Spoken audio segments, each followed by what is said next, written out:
In the last lecture, we began our paleontological exercises, starting looking at fossils from the Big Bang, leftover particles from the earliest moments of the universe's history, both using them to check that our theories of the earliest moments of the universe's history are on the right track, but also to put constraints on the stuff that makes up the universe and to learn about our universe today. Big Bang nucleosynthesis gave us a very nice way of measuring the total amount of ordinary matter in the universe, the total amount of atoms, of stuff made of mostly of protons and neutrons and electrons. The answer is there's not enough stuff there to be all the matter we perceive in the universe. There must be dark matter that is something else. Today we're going to look at an even more basic relic of the Big Bang, which is photons, in particular the cosmic microwave background. The background radiation left over from when the universe was about 400,000 years after the Big Bang. You might have already heard of the cosmic microwave background in the context of providing evidence for the Big Bang theory. When the CMB was first discovered in 1965, as we will talk about, it was still plausible to believe that the Big Bang wasn't right. There was an alternative theory called the steady-state cosmology, in which the universe had been expanding forever, and more matter was continually being created in empty space. There was not some hot, dense, original state out of which everything came. But the Big Bang model made a very specific prediction. There should be a leftover cold radiation from that initial hot state. That's what that leftover radiation is. Today, it is the cosmic microwave background. Also, the cosmic microwave background is important because it provides static for your television set. If you have a non-cable TV, about 10% of the static that you see on your screen is actually from photons coming out from the cosmos in the form of the cosmic microwave background. We only figured that out after we discovered it by other methods. But for today, what we're going to be interested in is not really the existence of the microwave background, not really using it to test the Big Bang theory, but to look at the tiny variations in the temperature of the microwave background from place to place. The very early universe is smooth, and the earlier you go, the smoother it is. So when we talked about Big Bang nucleosynthesis, we treated the universe as exactly the same everywhere. The microwave background is the first time when the slight ripples in the universe, the slight perturbations in density, make an appearance, and they affect things being a little bit different from place to place. So the CMB provides us with a snapshot of what the perturbations in the universe looked like 400,000 years after the Big Bang, and by both looking at what they looked like then and comparing to what they look like today, we can learn a tremendous amount about the constituents of the universe. Ultimately, the CMB will provide us independent evidence, both for dark matter and for dark energy. Dark matter we will talk about today, dark energy we will get to in a later lecture. So the game we play by now should be familiar. Start with the universe now and wind the movie backwards. Ask what happens when you take a volume of the universe today and squeeze it like a piston, make everything more dense and squeezed into a smaller place, increasing along the way the temperature. As the scale factor goes down, the temperature goes up in exactly an inverse proportion. So if the microwave background that we observe today is at about 3 degrees Kelvin, a very cold set of radiation particles, when the universe was 1/1000th its current size, it was at about 3,000 degrees Kelvin. The reason why that's an important temperature is that's the temperature at which the photons were sufficiently hot that when they were banging into atoms, they had enough energy to strip the electrons away from the atoms. In other words, at moments before, when the universe was 1/1000th of its current size, there was too much hot radiation to allow atoms to exist. You had free electrons running around unattached to atoms, and you had free protons and other atomic nuclei. They wanted to get together, but they kept running into hot photons, which prevented them from doing so. So all of this was happening at, like I said, about 400,000 years after the Big Bang. More specifically, 380,000 years after the Big Bang is a slightly more precise moment when it happened.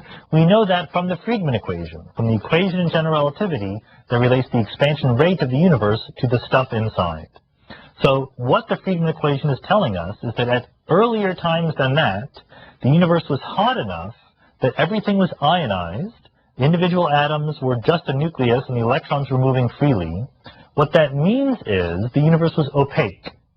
Remember that photons like to interact with charged particles. They can interact with atoms, The photons cannot go through this table. It is opaque. But if atoms arrange themselves in the right way, photons will just go right through them. The air in this room has the property that photons of visible wavelengths travel right through it unimpeded.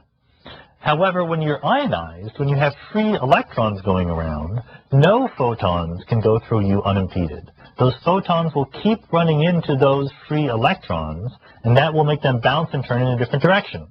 If you were alive during that era of the universe's history, which you couldn't be, it was too hot, it's like living on the surface of the sun, but if you put your hand up in front of your face, you couldn't see it, because a photon could not make it from your hand to your eyeball without bumping into a whole bunch of things.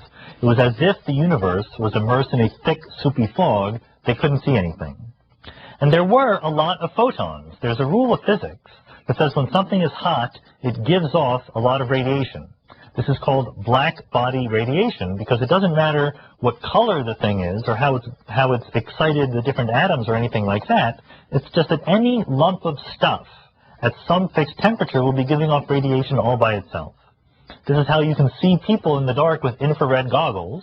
Their body temperature is enough that they're giving off thermal radiation, black body radiation. It's the same reason why a heating element will be glowing red. It's just giving off black body radiation. So the early universe, we know, had to be filled with radiation because it was at a high temperature. It has a black body spectrum, and you can actually test that by observing the microwave background today. So the moment of the universe becoming about 3,000 degrees Kelvin is when recombination happens. Recombination is the moment when electrons can finally get together with protons and with other atomic nuclei to form atoms.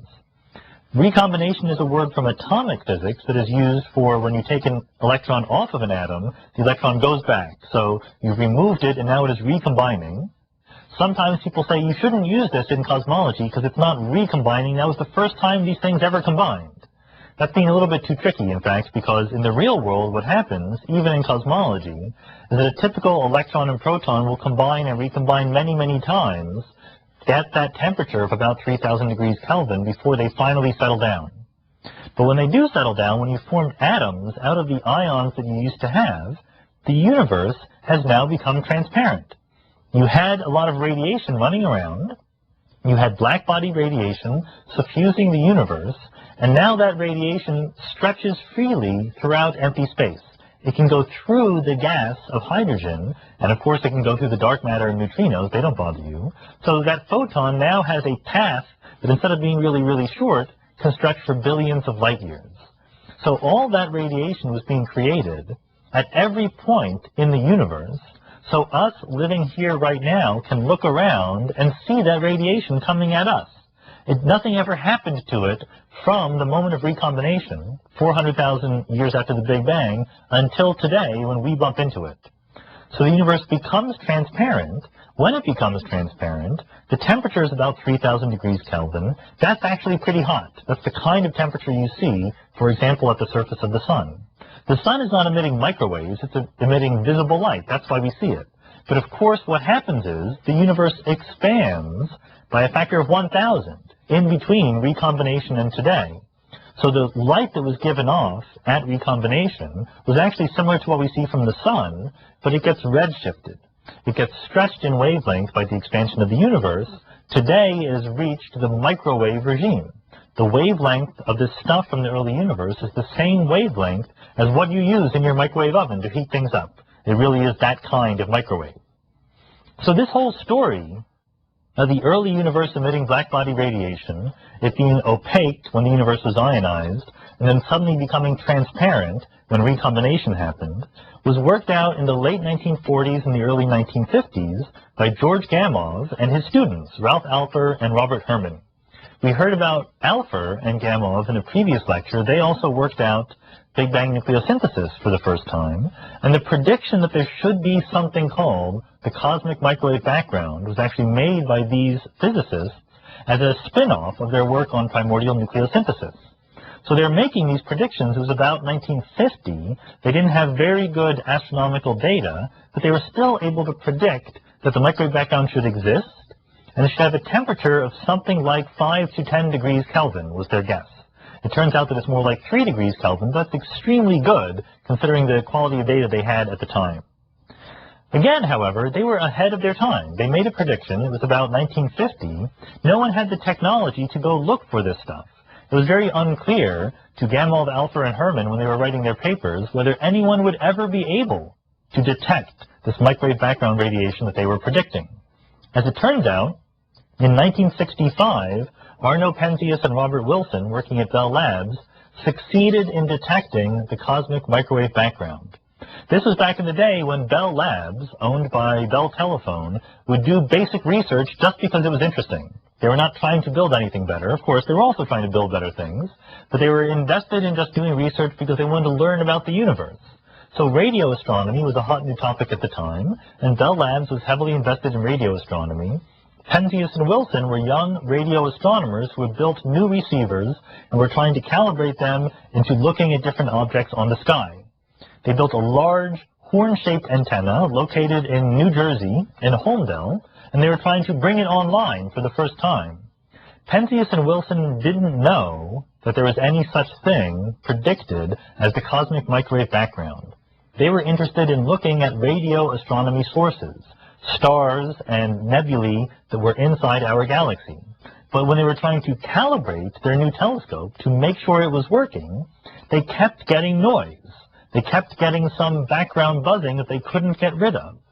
The reason why they were puzzled is because no matter which direction the telescope was pointing in, they got the same kind of noise. To them, this meant that it was a problem with the telescope, not something they were seeing in the sky. If it doesn't matter where you look, it's probably because your instrument is faulty somehow. But they went through every single check they could think of, trying to remove this noise from their instrument. They even climbed into the horn to scrape off the pigeon droppings from the inside of the instrument, because they were a dielectric material giving off microwaves. Eventually they realized, we cannot get rid of this signal. We are actually receiving microwaves from the sky. Purely by accident, they were informed by a friend of theirs that there was a pre-existing prediction for a cosmic microwave background, number one. And number two, there was another group down the street at Princeton, New Jersey, who knew about this prediction and were trying to detect it. Bob Dickey, who was a physicist at Princeton, and his graduate students, Jim Peebles and David Wilkinson, knew about the cosmic microwave background. Dickey had predicted it independently after Gamov, and they were engaged in an attempt to build a receiver to detect it. They were building something on the roof of the physics building at Princeton University, not knowing that there was a much better telescope that was by accident down the street discovering the same thing. So in 1965, Penzias and Wilson published a paper. Peebles, Roll, Dickinson, and Dickey and Wilkinson published a theoretical paper explaining what Penzias and Wilson had seen, and these two papers appeared right next to each other in the Astrophysical Journal. Penzias and Wilson's paper was entitled A Measurement of Excess Antenna Temperature. They didn't say out loud that what they had detected was in fact the relic radiation from the Big Bang. They admitted in the paper this was a very promising interpretation of it, but just like Hubble years before, they were good observers. They were telling you what they saw in the universe. They were leaving it to you to interpret where it came from. So Penzias and Wilson won the Nobel Prize for their work in 1978. Nobody won any Nobel Prize for predicting the cosmic microwave background. Alpher and Herman, who were still alive at the time, Gamov had passed away, thought that they were going to win the Nobel Prize because they had predicted this wonderful thing that was then observed. But they had predicted it so early that everyone forgot.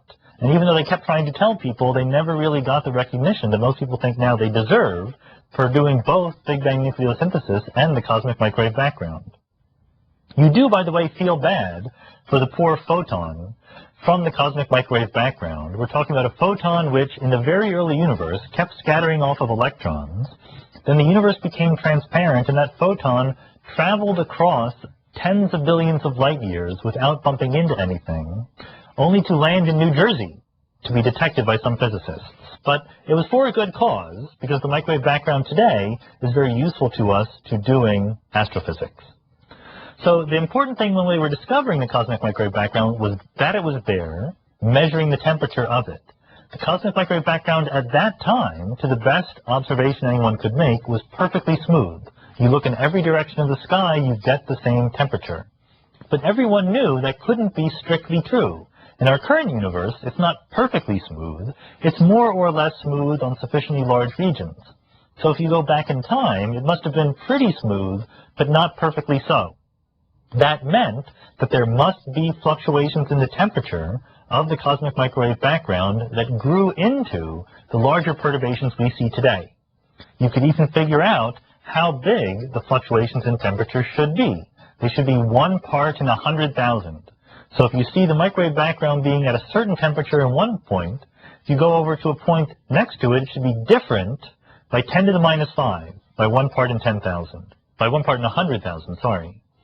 So that is where the action is today in measuring the perturbations in the temperature of the cosmic microwave background and using them to characterize the behavior of structure formation in the universe and the ingredients that go into that structure as it forms.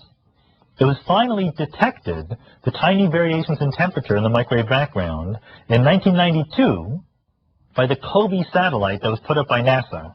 COBE stands for Cosmic Background Explorer, and the COBE satellite was the second most complicated satellite NASA had ever put into orbit after the Hubble Space Telescope, which was the most complicated one. So COBE just sat there taking data. There was at the time when COBE was launched, there was a previously existing experimental result which brought into question the fact that the microwave background was really a black body. There was some people who had put up a telescope who had on a rocket, and they had measured a deviation from the black body spectrum. People were worried about that. The very first thing that COBE did was to verify that the spectrum of the cosmic microwave background was indeed a black body. There was a talk at a meeting of the American Astronomical Society that got a standing ovation, which rarely happens at talks of the American Astronomical Society. The fact that the COBE Explorer was able to verify that the microwave background was really a black body was big news. A year later, it went beyond that, and it found the tiny fluctuations in temperature from place to place in the cosmic microwave background. And a few years later, in 2006, John Mather, who was the boss of the telescope as a whole, and George Smoot, who was the boss of the specific instrument that found the temperature fluctuations, were awarded the Nobel Prize for doing that. Since 1992, since COBE found that there really are fluctuations in the temperature of the microwave background, we have gotten much better at measuring these fluctuations. We've developed a large retinue of different ways to take pictures of the cosmic microwave background. Here is an image of one such cosmic microwave background experiment. This is the Boomerang experiment, which was launched on a balloon in Antarctica. The idea of a balloon is that you get up above most of the atmosphere, so you have a clear region of the view of the sky. The idea of Antarctica is that there are winds that go around the continent. So this is a very unusual kind of physics experiment. You build it, and then you launch it in a balloon. So you build your experiment, and there's a balloon, and it goes up, and the wind carries it off to the east, and you see it go that way. And then you wait 2 weeks, and you see your experiment coming back to you from the west, because it has gone, circumnavigated the continent once. In the course of about 2 weeks, you can collect that much data, and then you push a button, and it falls down, and you collect your data in the experiment. That was the Boomerang experiment. There were other similar experiments. There are other telescopes observing the microwave background in Chile, in California, and at the South Pole. We've gotten very good at measuring the microwave background in different ways. Perhaps the best image we have of the microwave background comes from the Microwave Anisotropy Probe, or MAP. It was renamed the Wilkinson Microwave Anisotropy Probe, or WMAP, after Dave Wilkinson, who was one of those graduate students of Bob Dickey's in the early days, who became a pioneer and sort of the grandfather figure of cosmic microwave background research. He was an important person on the WMAP satellite, and he passed away just before the first results were announced. So here's an image of WMAP itself. It is a satellite, so it can observe the whole sky. That's the real difference between a satellite imager of the microwave background versus a balloon or a ground-based image. If you're sitting on the ground, or even in a balloon that is not very high above the ground, you can't see what's going on beneath you in the Earth. If you're a satellite, you can get a 360-degree view of everything that is happening on the cosmic microwave background. And what WMAP did was exactly that, and it returned this image, an iconic picture in cosmology a map of the tiny temperature fluctuations in the cosmic microwave background. The blue regions are a little bit cooler than average. The yellow and the red regions are a little bit hotter than average. This is the snapshot of what the universe looked like about 400,000 years after the Big Bang. So what do we learn from this? Where did this picture come from, and what is it telling us? The point is that we don't have any way of predicting precisely where a cold spot will be and a hot spot will be on the microwave background, any more than we have any way of predicting where a galaxy will be in the sky. What we have are statistical theories that predict we should get so many perturbations like this, so many perturbations like that. So what you need to do is to observe all of the microwave background and characterize the statistics of the different patches of hot spots and cold spots. That is something you can compare to a set of predictions. So how do you make that set of predictions? You are going to consider the life of a blob of stuff. So we imagine that we have a little blob of stuff at very, very early times in the universe's history, a little blob that has a tiny bit more density than the surrounding plasma. So it wants to contract. Under the force of gravity, this blob of stuff wants to get smaller and more dense. But it may or may not succeed in doing that. What happens to this blob of stuff will depend on how big it is. If the blob of stuff, for example, let's say at recombination, let's say it's 1 million light years across, the particular blob we're looking at. Well, the age of the universe at recombination is only 400,000 years. So a blob of stuff that is 1 million light years across doesn't have time to collapse. So when we look at the cosmic microwave background, it turns out that every angular size that we're looking at that is greater than 1 degree corresponds to a physical size that is greater than 400,000 light years. So on scales greater than 1 degree across, when we look at the microwave background, we're looking at things that did not have time to evolve. They are not telling us anything about the evolution of stuff in the universe because they didn't have time to evolve themselves. So let's look at stuff that was smaller than that. Let's look at blobs of stuff that did have time to evolve. What happens to them? So you have an overdense region. You have a region of the early universe with slightly more matter in it. So when it begins to evolve, it will contract. When stuff contracts, just like the universe or a piston or anything else, it heats up. So what initially happens is the region of stuff, which is slightly overdense, contracts, heats up, and that forms a hot spot that you could observe on the microwave background. But you need to ask what will happen next. And what happens is exactly like a sound wave here in this room or anywhere else. You have a region of increased pressure, but what happens is that pressure pushes things away and things bounce back and become less dense than they were before. So you have a blob of stuff that contracts under its own gravity, it heats up, becomes hot, but there's also more pressure. That pressure pushes against it, and that same blob expands and becomes underdense and cold. Once it becomes underdense, it is surrounded by regions that are denser than it is, and the same process happens. The blob bounces back and forth. It is truly an acoustic wave moving through the primordial plasma, just like a sound wave moves through this room. A moving region of high pressure, low pressure, back and forth. So that would be interesting all by itself, but there's more physics going on. There's two important pieces of new physics besides just this oscillating sound wave. One is that it doesn't oscillate forever. It is damped. Just like when I say something into this room, you hear a slight echo, but you don't hear an echo forever because the sound waves bump into stuff and die away.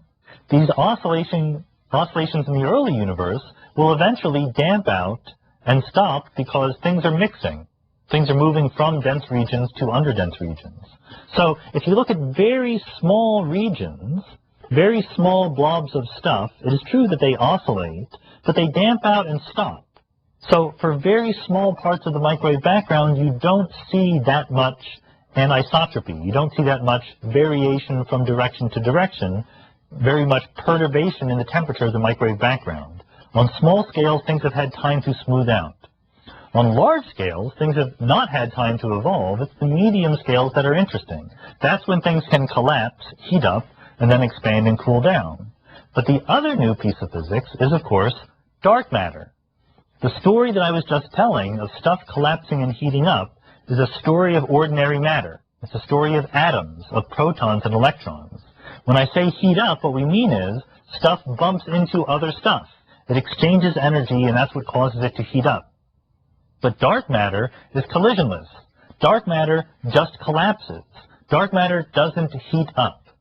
So in the first stages of this process, you have an overdense region. It's a nice, very convenient feature of the universe that if a region is overdense in ordinary matter, it is also overdense in dark matter. They go hand in hand. So when things begin to collapse, both the dark matter and the ordinary matter collapse together in the same place. But the ordinary matter heats up, becomes high pressure, and then uncollapses, becomes less dense, but the dark matter just keeps collapsing. So the dark matter just keeps collapsing, the ordinary matter is oscillating back and forth. And what you get is a series where the matter, the ordinary matter, is in phase with the dark matter, then out of phase with the dark matter, then in phase and back again. Back and forth, the dark matter is either helping the ordinary matter collapse or hindering it from expanding. In other words, when we look at the cosmic microwave background, when we look at the pattern of splotches of hot and cold spots on the sky, certain sized splotches are being helped by the dark matter. Certain sized splotches are being hindered by the dark matter. You will get more variations in temperature at certain scales than you will at other scales if there is such a thing as dark matter. So this was a theoretical prediction that was made very cleanly and crisply ahead of time. People knew what to look for. Then when WMAP and other satellites and other experiments were looking at pictures of the microwave background, they were able to then do statistics on what kind of patches existed, how big the different splotches were, how much variation you had in temperature from place to place.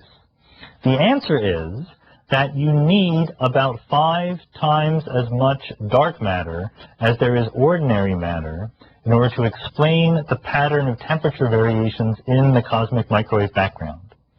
That number, 5 times as much dark matter as ordinary matter, should be familiar to you. That is the number that comes out of taking the total amount of dark matter that we infer from dynamics and compare it to the total amount of ordinary matter we infer from Big Bang nucleosynthesis. In other words, completely independently from either galaxies and clusters or Big Bang nucleosynthesis, the cosmic microwave background is telling us that we need non-baryonic dark matter. The patterns of hot and cold spots in the microwave background would by themselves be enough to imply that we need dark matter in the universe. It is very, very good for the standard cosmological model that this implication from the CMB matches implications we had from other ways. Of course, it would be even better if it didn't match. If it didn't match, that means that we're learning something new, that we don't understand what is going on, that it's a clue to something else that we haven't yet figured out. But it's nice to have a theory that works. What the microwave background is telling us is that the theory of dark matter plus ordinary matter works. That a universe in which 5% of the critical density is in ordinary matter, 25% is in dark matter, is one that fits not only galaxies, clusters, not only Big Bang nucleosynthesis, but also the cosmic microwave background. So that is a lot of information that we're able to extract from these patterns of hot spots and cold spots on the microwave background. But we're not done yet. The CMB turns out to be a treasure trove of information, and we're going to get a lot out of it. It is certainly evidence for dark matter. We'll show in a later lecture it is also evidence for dark energy. The microwave background implies very, very strongly that the total density of the universe is equal to the critical density. So far, we've been using the critical density, the density of stuff that you would need to make the universe spatially flat, as just a convenient way to measure how much stuff there could be in the universe. It might be that the actual density is only 30%. The microwave background is telling us that that's not right, that the actual density of stuff in the universe is 1 in units of the critical density. The actual density we have is critical. The universe is spatially flat. So in other words, not only is there dark matter more than ordinary matter, there's also something else. There's also something that is besides the ordinary matter we see, and that is going to be dark energy. That's one thing that we get from the microwave background. Another one is testing our theories of the early universe. In a later lecture, we'll talk about inflation. Inflation is our best candidate theory for where the initial fluctuations in density came from. Inflation is very much a speculation at this point in our history. We don't know whether it's right or wrong, but it makes some predictions. It makes predictions for how things appear in the microwave background that have turned out to be true, but we're still trying to do better. We want to know not only the temperature of the microwave background in that direction of the sky and that direction of the sky, but inflation makes interesting predictions for the polarization that we see in the cosmic microwave background. So we are by no means finished with observing the microwave background. We're building new satellites. The European Space Agency is building a satellite called Planck that will be launched in a couple of years to measure the microwave background to unprecedented precision. We're hoping that as we study this relic radiation from the Big Bang with greater and greater instruments, with higher and higher accuracy, we will continue to learn more and more surprising things about the universe.